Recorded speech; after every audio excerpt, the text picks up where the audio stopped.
Bonjour à tous, j'espère que vous allez bien, c'est le Footix. On se retrouve aujourd'hui pour une nouvelle vidéo, un peu tard, le débrief de Portugal-Congo. Ouais, des choses à dire, beaucoup de choses à dire quand même.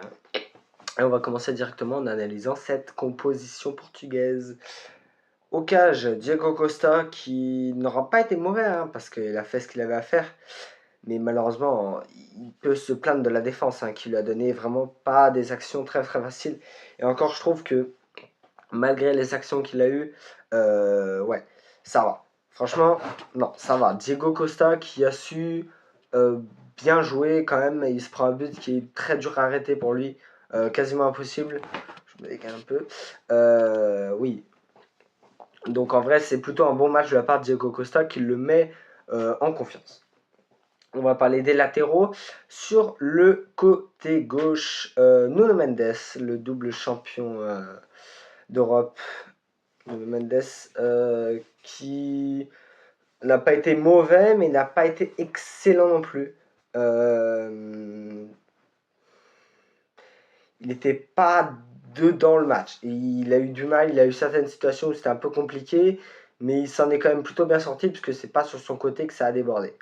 De l'autre côté, Joao Cancelo qui lui aussi a plutôt bien joué. Non, franchement, ça allait.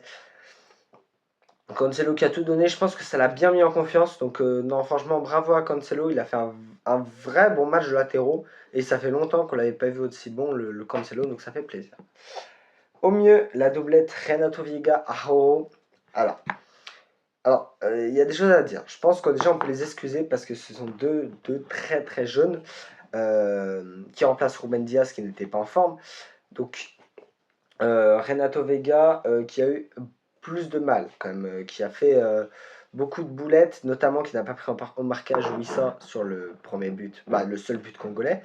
Donc oui, c'est un peu de sa faute, même si on reviendra plus tard sur l'équipe. Donc c'est un peu de sa faute, mais d'un côté il est jeune, c'est son premier match dans une grande compétition européenne. C'est difficile pour lui, c'est difficile pour lui. De l'autre côté, on a Araujo qui a été un peu plus solide dans le duel, notamment en se prenant un carton jaune, un peu plus fort, mais lui aussi, pas facile pour lui. C'est un match qui est assez difficile. En face, tu as quand même des attaquants de prestige comme John Wissa qui est quand même pas un attaquant amateur, c'est un vrai bon. Donc je comprends que ça soit dur pour ces deux centraux, et c'est notamment sur ce corner que même si tu es jeune, tu peux pas perdre ton marquage comme ça. Enfin, normalement, c'est pas possible, mais bon. Au centre, le duo Neves-Vitinha. Neves qui a mis super but de la tête encore. De la tête, ce mec, il est magique, il sait tout faire. C'est magnifique. Plutôt bon match de la part de Neves, qui a su trouver pas mal d'occasions en profondeur. Ouais, plutôt bon match de la part de Neves. Vitinha qui a été en dessous, bien en dessous de son niveau habituel. Il n'a pas réussi à trouver grand chose, pas de faille dans la défense, très peu de beaux appels en profondeur, beaucoup de passes en retrait. C'était assez dur pour le milieu de terrain parisien. Sur l'aile, Pedro Neto qui a fait une super passe D sur la tête de João Neves. Elle était magnifique, elle était millimétrée. Et franchement, sur les 70 minutes où il a joué, Pedro Neto, c'était une de mes plus grandes satisfactions. Ouais, sur son côté, il a essayé d'assez bien déborder, malgré que le jeu portugais a été assez statique. Pedro Neto, ça a été un des meilleurs joueurs portugais de ce match. De l'autre côté, le pauvre Bernardo Silva qui a fait un mauvais match. Alors oui, ce n'est pas son poste, effectivement, il est marqué ailier, ce n'est pas son poste. Mais le pauvre Bernardo Silva, mais je suis désolé, tu dois aller sur le banc.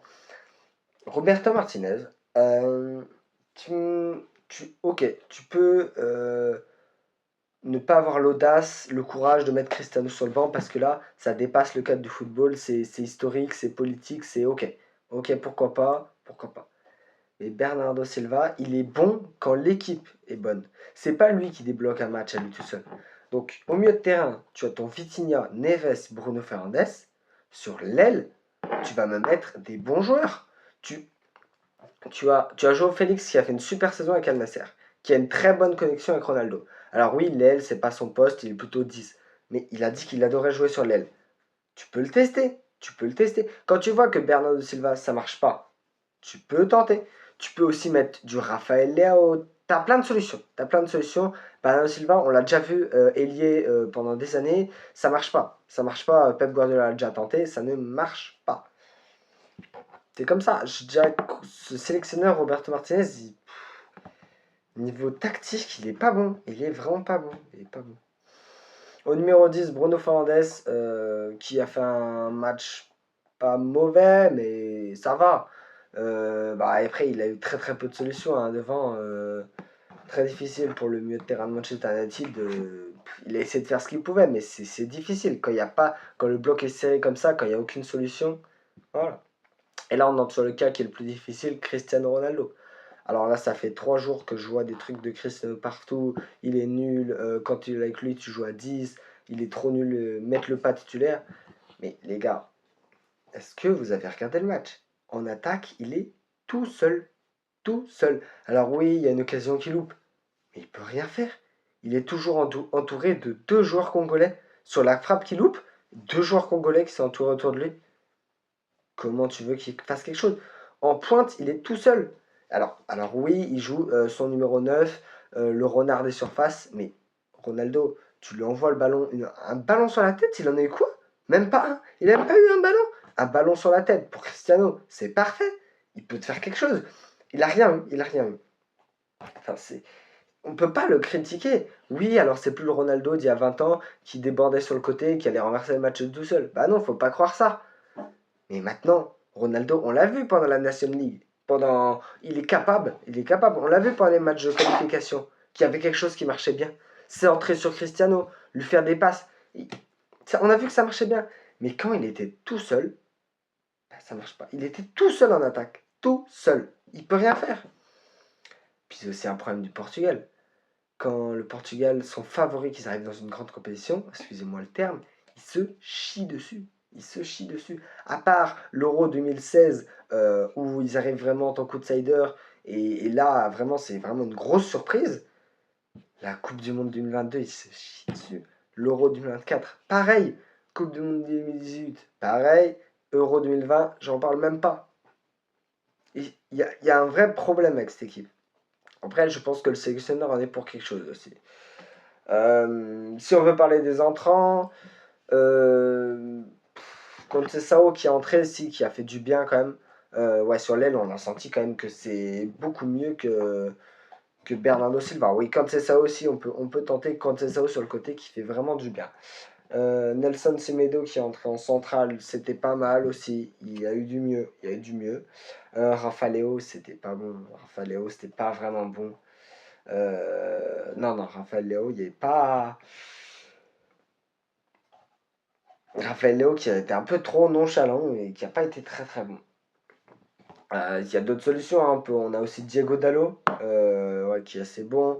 En fait, le problème, c'est que tu peux faire une bonne compo. Tu as aussi du Ruben Neves, Trincao, João Félix. Mais je pense que là, c'est le deuxième match. Il faut tenter de trouver une vraie compo qui marche.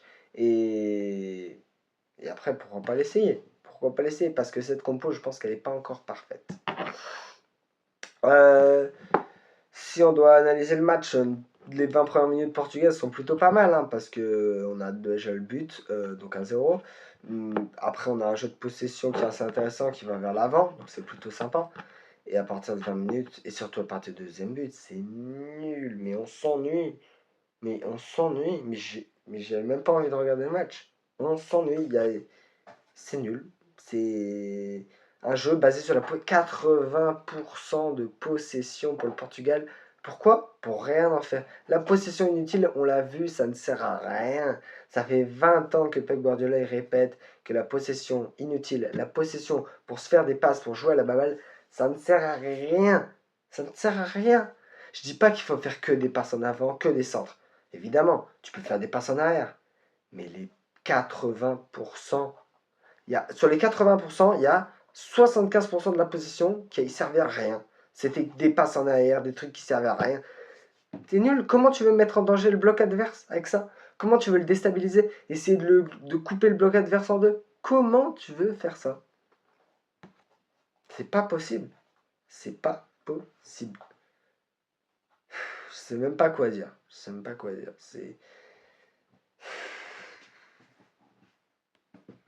Qu'est-ce que vous voulez que je dise? Donc, le prochain match du Portugal, ça sera le 23 juin à 19h contre l'Ouzbékistan. Ça devrait être un peu plus simple pour les Portugais. On espère qu'ils vont trouver une bonne composition d'ici là. On espère. On espère vraiment qu'ils vont trouver un bon truc. Ils vont se relever. On a vu des messages de soutien au peuple portugais. Et moi, j'y crois parce que vraiment, c'est une équipe qui a du talent, qui a de l'envie, qui est vraiment une génération dorée. La dernière de Cristiano, j'espère qu'ils vont tout donner. J'espère qu'ils vont s'arracher sur le terrain. Merci à tous d'avoir regardé la vidéo. C'était le Footix. N'hésitez pas à vous abonner. J'ai vu que la dernière vidéo sur l'équipe de France vous avait extrêmement plu. Si vous ne l'avez pas encore regardé, n'hésitez pas à aller la regarder. Et c'était le Footix. Ciao, ciao!